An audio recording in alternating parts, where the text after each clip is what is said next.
શાંતાબેનને આજે સવારથી જ ક્યાંય મન નહોતું લાગતું. માથાનો દુખાવો અને શરીરના દુખાવાને કારણે થોડા ચક્કર આવી રહ્યા હતા. એટલે એમણે એવું વિચાર્યું કે કદાચ કામના થાકને લીધે આવું થઈ રહ્યું હશે. એટલે તેઓ એની અવગણના કરીને પોતાના કામમાં લાગી ગયા. બધું જ કામ પૂરું થયું ત્યાં તો બપોર થઈ ગયું અને આજે એને કંઈ ખાવાનું પણ મન નહોતું. છતાં પણ એમણે થોડો શીરો બનાવી લીધો અને ખાધા પછી થોડો સમય આરામ કરવા માટે પથારીમાં સૂઈ ગયા. પરંતુ માથાનો દુખાવો ઓછો થવાનું નામ નહોતો લેતો. એટલે એમણે કપાળ પર થોડી બામ લગાવી અને આંખો બંધ કરીને પથારીમાં આડા પડી ગયા. આજે એમને પોતાના પતિ રમેશભાઈની ખૂબ જ યાદ આવી રહી હતી અને ખરેખર રમેશભાઈ તેમનું ખૂબ જ ધ્યાન રાખતા હતા. ક્યારેક એને થોડું ઘણું માથાનો દુખાવો દુખતો તો તેઓ શાંતાબેનનું માથું દબાવી આપતા અને પોતાના હાથે ઇલાયચી વાળી ચા બનાવીને પીવડાવતા હતા. એના પતિ ખૂબ જ સંવેદનશીલ હતા. આવું બધું વિચારતા વિચારતા શાંતાબેનની આંખોમાં આંસુ આવી ગયા. ત્યારે જ એને ખબર પડી કે એના શરીરનું તાપમાન ખૂબ જ વધી રહ્યું છે. એટલે ઘરમાં રહેલા થર્મોમીટરની તપાસ કરી તો શરીરનું તાપમાન 103 ડિગ્રીએ પહોંચી ગયું હતું. ત્યારબાદ જેમ તેમ કરીને તેઓ ઊભા થયા અને ઠંડા પાણીના પોતા એના કપાળ પર મૂકવા લાગ્યા.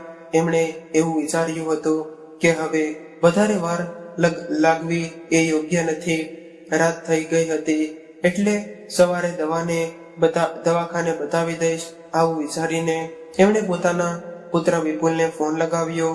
એટલે વિપુલ કહેવા લાગ્યો કે હેલો મમ્મી, તમે આજે અચાનક જ મને કેમ યાદ કર્યો? ત્યારે શાંતાબેન બોલ્યા કે બેટા, મને ખૂબ જ વધારે તાવ આવી રહ્યો છે. એટલે કદાચ તું આવી શકે તો અહીંયા આવીને મને કોઈ સારી હોસ્પિટલમાં દાખલ કરાવી દે. શાંતાબેને ધ્રુજતા અવાજે આવું કહ્યું. ત્યારે દીકરો કહેવા લાગ્યો કે માં, હું તો કાલે આવી જાત, પરંતુ આયુષની તબિયત પણ સારી નથી. આવું કહીને દીકરાએ પોતાની લાચારી વ્યક્ત કરી.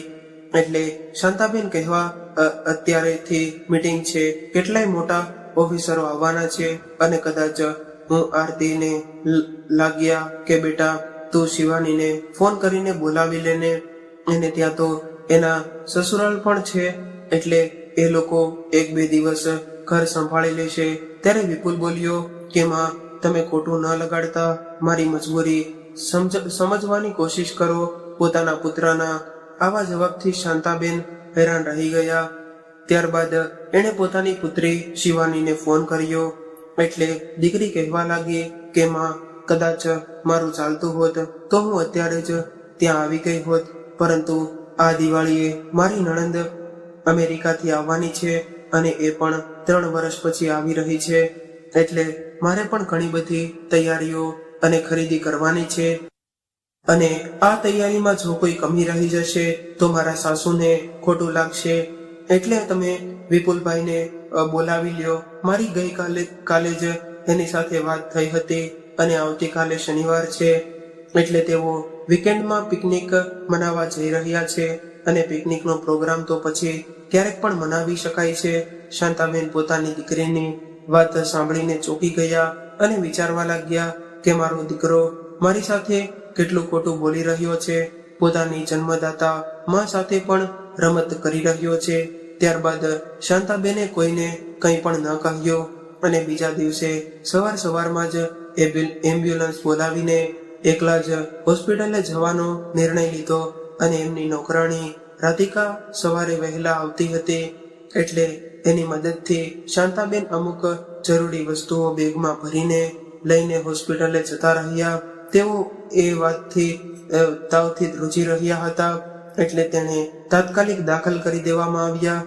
તાવ 104 ડિગ્રી સુધી પહોંચી ગયો હતો.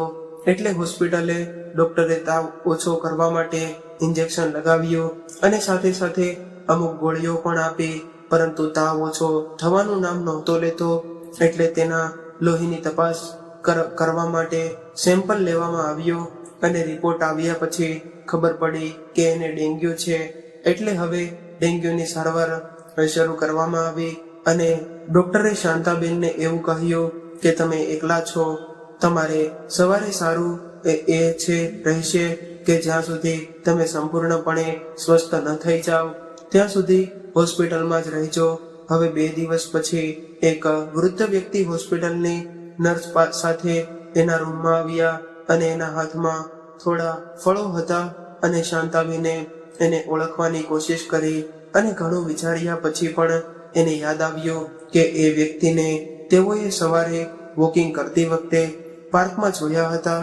એ વ્યક્તિ રોજ દેખાતા હતા, પરંતુ શાંતાબેન અને એ વ્યક્તિ વચ્ચે ક્યારે પણ કોઈ પણ વાતચીત નહોતી થઈ. એટલામાં જ એ વ્યક્તિએ પોતાનો પરિચય આપીને એવું કહ્યું કે મારું નામ રાકેશભાઈ છે અને હું તમારી કોલોનીમાં જ રહું છું. રાધિકા મારા ઘરે પણ કામ કરે છે અને એના દ્વારા જ તમારી તબિયત વિશે જાણ થઈ હતી અને એ પણ જાણવા મળ્યું છે કે તમે બિલકુલ એકલા છો. એટલે જ હું તમારી ખબર કાઢવા આવતો રહ્યો. ત્યારે શાંતાબેને ફળો તરફ નજર કરીને કમજોર અવાજે એવું કહ્યું કે આની શું જરૂર હતી. એટલે રાકેશભાઈ બોલ્યા કે અરે તમારે તો અત્યારે જ કંઈક ખાવાની ખૂબ જરૂર છે અને તમે કંઈક ખાશો તો જલ્દીથી સ્વસ્થ થઈ જશો અને ઘરે પાછા આવી શકશો. આટલું કહેતા જ રાકેશભાઈ ફળો કાપવા લાગ્યા. ત્યારે શાંતાબેન ખૂબ જ સંકોચ અનુભવી રહ્યા હતા, પરંતુ એ ચૂપ રહ્યા. હવે તો રોજ રાકેશભાઈ એની ખબર કાઢવા માટે દવાખાને આવી જતા અને પોતાની સાથે ફળો લાવવાનું ભૂલતા નહીં અને એમનો નિખાલસ સ્વભાવ શાંતાબેનને અંદરો અંદર સ્પર્શી રહ્યો હતો. લગભગ 8 દિવસ પછી એને હોસ્પિટલમાંથી રજા આપવામાં આવી અને સાંજ સુધીમાં તેઓ ઘરે પાછા આવી રહ્યા અને તેઓ હજુ તો રાત્રિ ભોજન વિશે વિચારી રહ્યા હતા. ત્યાં તો રાકેશજી ડબ્બો લઈને આવી ગયા. એટલે શાંતાબેને કહ્યું કે તમે ખોટી તકલીફ ઉઠાવી રહ્યા છો. હું જાતે જ મારા માટે થોડી ખીચડી બનાવી લેત. ત્યારે રાકેશભાઈ ડબ્બો ખોલતા બોલી ઉઠ્યા કે અરે શાંતાજી, હું પણ આ ડબ્બામાં વઘારેલી ખીચડી જ લાવ્યો છું. તમે ખાઈને મને એ જણાવો કે ખીચડી કેવી બની છે અને તમને એ જણાવી દઉં કે આ ખીચડી બનાવતા પણ મને મારી પત્નીએ શીખવાડ્યું હતું. મારી પત્ની રસોઈ કામમાં ખૂબ જ નિપુણ હતી. એ ખીચડી જેવી સામાન્ય વસ્તુને પણ એવી અનોખી વાનગીમાં બદલી નાખતી. આટલું જ કહેતા તેઓ ઉદાસ થઈ ગયા અને આ દુનિયા છોડી ગયેલી એની પત્નીની યાદો તાજી થઈ રહી હતી અને જીવનસાથીના છૂટા પડવાનું દુઃખ શાંતાબેનને ખૂબ જ સારી રીતે જાણતા હતા. એટલે તેમણે વાત બદલવા માટે તરત જ એવું પૂછ્યું કે રાકેશજી, તમારે કેટલા બાળકો છે અને ક્યાં રહે છે? એટલે રાકેશભાઈએ જવાબ આપ્યો કે મારે 2 પુત્રો છે અને એ બંને અત્યારે અમેરિકામાં રહે છે. ત્યારબાદ ઊભા થઈને કહેવા લાગ્યા કે હવે તમે આરામ કરો, હું જાઉં છું. ત્યારે જ શાંતાબેને એવું લાગ્યું કે રાકેશજી ની કોઈ દુખતી નસ પકડી લીધી છે, કેમ કે તેઓ પોતાના પુત્રો વિશે વધુ કંઈ કહેવા નહોતા માંગતા. હવે રાકેશભાઈ વારંવાર શાંતાબેનના ઘરે આવવા લાગ્યા અને એ લોકો ક્યારેક સમાજની સમસ્યાઓ પર અને ક્યારેક તો વર્તમાન પરિસ્થિતિ પર વાતો કરતા રહેતા, પરંતુ પોતપોતાના પરિવાર વિશે બંનેમાંથી કોઈએ કંઈ પણ વાત ન કરી. એક દિવસ રાકેશભાઈ અને શાંતાબેન એક પારિવારિક સિરિયલ વિશે વાત કરી રહ્યા હતા, જેમાં એક સ્ત્રીનું પત્ની અને મા તરીકેનું ચરિત્ર રજૂ કરવામાં આવ્યું હતું. ત્યારે રાકેશજી અચાનક જ ભાવુક થઈ ગયા અને એમણે નીચા સ્વરમાં એવું કહ્યું કે મારી પત્ની કેસર પર એક આદર્શ પત્ની અને મા હતી.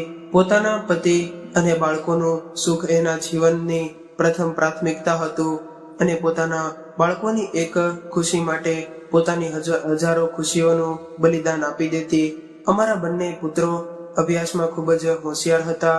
બંને કમ્પ્યુટરમાં ડિગ્રી મેળવી અને સોફ્ટવેર કંપનીમાં નોકરી કરવા લાગ્યા. મારી પત્નીના મનમાં વહુ લાવવાની ખૂબ જ ઈચ્છા હતી. એ પોતાના પુત્રો માટે પોતાના જેવી જ ગુણો ધરાવતી વહુ લાવવા માંગતી હતી, પરંતુ મોટા પુત્રએ પોતાની સાથે કામ કરવા વાળી એક છોકરી સાથે પ્રેમ લગ્ન કરી લીધા, જે મારી પત્નીના ધારા ધોરણો અનુસાર હતી નહીં. એટલે એને ખૂબ જ દુઃખ થયું અને રડવા લાગી. પરંતુ ધીમે ધીમે સમયની સાથે એના ઘા રૂજાવા લાગ્યા.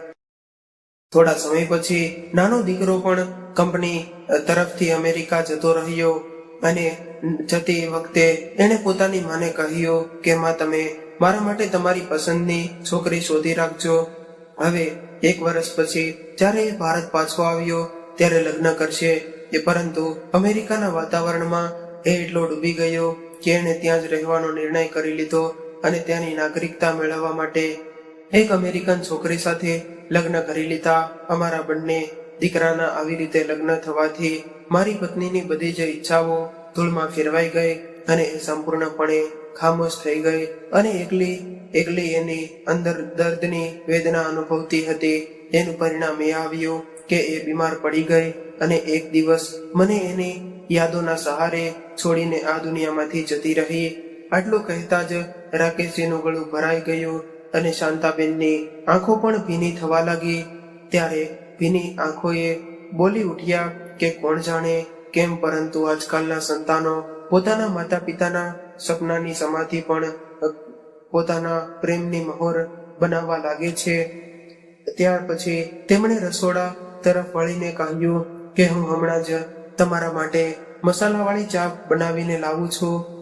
આજે મગની દાળ સવારથી જ પલાળીને રાખી છે, એટલે તમે મારા હાથે બનેલા દાળવડા ખાઈને જણાવજો કે કેસરજીના હાથ જેવો સ્વાદ છે કે નહીં. આવું સાંભળીને રાકેશજીના ઉદાસ ચહેરા પર સ્મિત આવી અને રેખા દેખાવા લાગી. જો થોડી વારમાં જ શાંતાબેન ગરમા ગરમ ચા અને દાળવડા લઈને આવી ગયા. ચાનો એક ઘૂંટડો પિતાની સાથે જ રાકેશભાઈ કહ્યું કે ચા તો ખૂબ જ સ્વાદિષ્ટ બની છે, ખરેખર મજા આવી ગઈ. ત્યારે શાંતાબેને જવાબ આપીને કહ્યું કે વાસ્તવમાં આવી ચા મારા પતિને ખૂબ જ પસંદ હતી અને આવી ચા બનાવવા માટે હું પોતે જ મારા હાથે પીસીને મસાલા તૈયાર કરતી હતી. બજારનો રેડીમેડ મસાલો એને પસંદ નહોતો. પોતાના પતિનો ઉલ્લેખ કરતા કરતા શાંતાજીની ભાવનાઓનું પૂર રહેવા લાગ્યું અને તે ભાવનાત્મક રીતે બોલી ઉઠ્યા કે મારા પતિ અને મારા વચ્ચે ખૂબ જ સારી પરસ્પર સમજણ હતી. એમણે મને હંમેશા પ્રતિકૂળ સંજોગોમાં સ્થિર રાખી હતી અને અમારા લગ્ન જીવનને પ્રેમ અને વિશ્વાસના સોય દોરાથી સીવ્યું હતું. પરંતુ નિયતિને અમારી આ ખુશી પસંદ આવી ન આવી અને માત્ર 35 વર્ષની ઉંમરે એનું અવસાન થઈ ગયું. ત્યારે વિપુલ 7 વર્ષનો અને શિવાની 5 વર્ષની હતી. પરંતુ મેં મારા બાળકોને એના પિતાની ગેરહાજરીનો અહેસાસ ક્યારેય ન થવા દીધો. હું એને ખૂબ જ લાડકોડ પ્રેમ આપી હતી અને અત્યારે મારો દીકરો વિપુલ બેંકમાં અધિકારી છે અને એની પત્ની આરતી કોલેજમાં પ્રોફેસર છે અને દીકરી શિવાનીનો પતિ એન્જિનિયર છે અને લોકો પણ આ જ શહેરમાં રહે છે. એમને એક પુત્રી પણ છે અને નિવૃત્ત થયા પછી હું ફ્રી હતી, એટલે જ્યારે પણ જરૂર પડે ત્યારે વિપુલ અને શિવાની મને બોલાવતા હતા. પરંતુ પોતાનું કામ થઈ ગયા બાદ એ બંનેના વર્તનમાં મને સ્વાર્થની ગંધ આવવા લાગી હતી. એટલે હું મારા મનને સમજાવીને આશ્વાસન આપતી કે મારો ભ્રમ છે, પરંતુ સચ્ચાઈ તો ક્યારેક ને ક્યારેક પ્રગટ થઈ જાય છે અને આ વાત એ સમયની છે જ્યારે આરતી ફરીથી ગર્ભવતી થઈ હતી. ત્યારે મારે એ લોકોના ઘરે થોડા મહિના માટે રહેવું પડ્યું હતું. એક દિવસ વિપુલે મને એવું કહ્યું કે મમ્મી, તમારા હાથોનો બનેલો ગાજરનો હલવો ખાધો, એને ઘણા દિવસો થઈ ગયા છે. આરતીને તો બનાવતા જ નથી આવડતો. એટલે મેં ઉત્સાહમાં આવીને બીજા જ દિવસે મારા દીકરા માટે હલવો તૈયાર કર્યો. હું મારા હાથના દુખાવાથી પરેશાન હતી, પરંતુ વિપુલ તો હવે રોજ નવી નવી વાનગીઓથી ફરમાઈશ કરવા લાગ્યો હતો. નવી વાનગીઓની ફરમાઈશ કરવા લાગ્યો હતો અને હું મારા પુત્રના પ્રેમમાં રોજ નવી સ્વાદિષ્ટ વાનગીઓ બનાવતી રહેતી અને મારો દીકરો અને વહુ મારા વખાણ કરતા રહેતા. પરંતુ મને એ નહોતી ખબર કે મારો દીકરો અને વહુ પ્રશંસતાના મધ ચાટીને મારા શરીરનું શોષણ કરી રહ્યા છે. એક દિવસ રાત્રે હું દહીં જમાવાનું ભૂલી ગઈ હતી અને અચાનક મારી ઊંઘ ઉડી. ત્યારે મને યાદ આવ્યું એટલે હું રસોડા તરફ જવા લાગી ત્યારે મને વહુનો અવાજ સંભળાયો અને એ વિપુલને એવું કહેતી હતી કે મમ્મી કાયમ માટે અહીંયા રહી જાય તો કેટલું સારું થઈ જાય, કેમ કે મમ્મી અહીંયા હશે તો મને કોલેજમાંથી ઘરે આવ્યા બાદ ગરમા ગરમ સ્વાદિષ્ટ ભોજન તૈયાર મળશે અને કદાચ આપણે ક્યારેય પાર્ટી રાખવાની હોય તો તમારે પણ હોટલમાંથી જમવાનું નહીં મંગાવવું પડે અને બાળકોનું પણ ધ્યાન રાખશે. ત્યારે વિપુલે કહ્યું કે આરતી, તારી વાત બિલકુલ સાચી છે, પરંતુ 2 રૂમના આ નાનકડા ફ્લેટમાં આ બધું કેવી રીતે થઈ શકશે? એટલે વહુએ ખૂબ જ ચતુરાઈ ભર્યા સ્વરમાં જવાબ આપ્યો કે તેનો ઉપાય પણ મેં વિચારી લીધો છે. જો મમ્મી એનું ઘર વેચી નાખે અને તમે બેંકમાંથી થોડી લોન લઈ લ્યો તો આપણે 3 રૂમનો ફ્લેટ ખરીદી શકીશું. ત્યારે વિપુલે થોડો વિચાર કરીને એવું કહ્યું કે વાહ આરતી, તારી બુદ્ધિને સલામ આપવી પડશે. સારું આરતી, હું યોગ્ય સમયે મમ્મી સાથે વાત કરીશ. આવી વાત સાંભળીને દીકરા અને વહુનો સ્વાર્થ મારી સામે ઉજાગર થઈ ગયો હતો. એટલે હું વિચારવા લાગી કે હવે હું વિધવા થઈ ચૂકી છું, પરંતુ ક્યાંક આ લોકો મને ઘર વગરની ન કરી મૂકે. આવું વિચારીને 2 દિવસ બાદ હું મારા ઘરે આવતી રહી અને મારી દીકરી શિવાનીની પણ એવી જ હાલત હતી કે એ પણ મારા મકાન પર નજર રાખીને બેઠી હતી. મેં મારા બાળકોને ખૂબ જ મહેનત કરીને મુશ્કેલીથી ભણાવ્યા ગણાવ્યા અને એના લગ્ન કરાવ્યા હતા અને આ મકાન તો મેં અને મારા પતિએ ખૂબ જ ઉત્સાહથી ખૂબ જ પરિશ્રમ કરીને બનાવ્યું હતું. મારા પતિનું અવસાન થયું ત્યારે મકાનનું થોડું કામ બાકી હતું, પરંતુ મેં જેમ તેમ કરીને ખૂબ જ મુશ્કેલીથી એ પૂર્ણ કરાવ્યું હતું અને હમણાં બીમાર પડી ત્યારે પણ ઘણો બધો ખર્ચો થઈ ગયો હતો. એટલે હું એવું વિચારી રહી છું કે નાના બાળકોને ટ્યુશન કરાવવાનું શરૂ કરી દઉં, કેમ કે હું મારા સમયમાં એક સ્કૂલમાં ઉચ્ચતર માધ્યમિક ક્લાસની કેમેસ્ટ્રીની શિક્ષક હતી. ત્યારે રાકેશજીએ શાંતાબેનની વાતને સમર્થન કરીને એવું કહ્યું કે તમે તો શરૂઆતથી જ શિક્ષણ વ્યવસાય સાથે જોડાયેલા છો, એટલે આનાથી સારો વિકલ્પ બીજો શું હોઈ શકે. ત્યારબાદ થોડો વિચાર કરીને તેમણે એવું કહ્યું કે આપણે એક કોચિંગ સેન્ટર ખોલવું જોઈએ, કેમ કે હું પણ એક કોલેજમાં ગણિતનો પ્રોફેસર હતો. મારા એક મિત્ર છે, એ પણ પ્રોફેસર હતા અને એને પણ આવા કામમાં ખૂબ જ રસ છે. એટલે આપણે આપણા સમયનો સદુપયોગ કરવો જોઈએ. આવું કરવાથી તમને પણ સહકાર મળી જશે અને આપણે આપણા કોચિંગ સેન્ટરનું નામ શાંતિ કોચિંગ સેન્ટર રાખીશું, કારણ કે આની શરૂઆત કરવાની પહેલા તમે કરી છે. આવું સાંભળીને શાંતાબેન ઉત્સાહથી ભરાઈ ગયા અને બોલી ઉઠ્યા કે 2-3 શાળાઓના આચાર્યોને હું ઓળખું છું, એટલે હું આવતીકાલે જઈને મળી લઈશ અને શાળાઓના નોટિસ બોર્ડ પર જાહેરાત લગાડવી દઈશ. ત્યારે રાકેશભાઈ પણ રાજી ખુશીથી તૈયાર થઈ ગયા અને ટૂંક સમયમાં એમના આવા વિચારે સાકાર રૂપ લઈ લીધું અને હવે તો રાકેશજી રોજ શાંતાબેનના ઘરે આવવા લાગ્યા. ક્યારેક કોઈ પ્લાનિંગ માટે આવતા હોય તો ક્યારેક કોઈ ચર્ચા માટે આવતા અને તેઓ લાંબા સમય સુધી શાંતાબેનના ઘરે રહેતા હતા અને આમ પણ કોચિંગ ક્લાસ પણ શાંતાબેનના ઘરે ચાલતું હતું. અને હવે રોજ સવાર અને રોજ સાથે રહેવાથી શાંતાબેન અને રાકેશજીના દિલમાં આકર્ષણના બીજ અંકુરિત થવા લાગ્યા. વર્ષોથી નિષ્ક્રિય રહેલી ઈચ્છાઓ વળાંક લેવા માંડી અને તેમની અંદર પોતાનાપણાનો ઉભરો આવવા લાગ્યો. અંતે તેઓએ બંનેની રાજી ખુશીથી હમસફર બનવાનો નિર્ણય લીધો અને આની વાતો પણ ક્યાં છુપાયેલી રહે છે અને આવી વાતો સાંભળીને મોહલ્લાવાળા એની પીઠ પાછળ શાંતાબેન અને રાકેશભાઈની મજાક ઉડાડવા લાગ્યા અને તેઓ ખૂબ જ રસ લઈને ઉલટી સીધી વાતો કરવા લાગ્યા. અને હવે તો જેમ જેમ આ વાતને પાંખો મળી એમ ફેલાવા લાગી અને આ વાત શાંતાબેનના દીકરા અને દીકરીના કાને પહોંચી ગઈ.